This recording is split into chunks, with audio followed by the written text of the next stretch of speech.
లోక్సభ వాయిదా పడింది. ఇటు లోక్సభలో అయితే గందరగోళ పరిస్థితులు నెలకొన్నాయి. ఇటు విపక్షాలు ఆందోళన చేశాయి. అలాగే విపక్ష సభ్యులు నినాదాలు చేస్తున్నారు. ఇటు స్పీకర్ మాత్రం వాయిదా తీర్మానాలను తిరస్కరించడంతో గందరగోళం నెలకొంది. అలాగే అయోధ్య అంశం నీట్ పై చర్చకు విపక్షాలు డిమాండ్ చేశాయి. అయితే సభ్యులు సభా మర్యాద పాటించాలని చెప్పారు.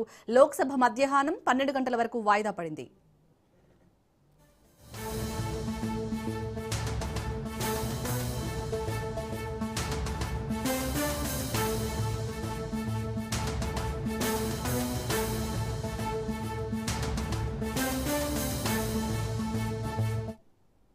లోక్సభ వాయిదా పడింది.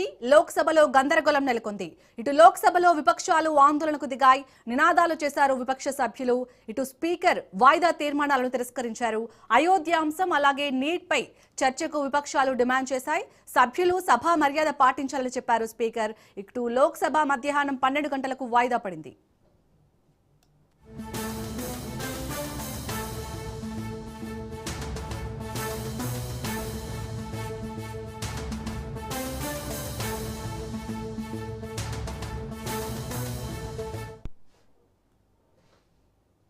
నిజాం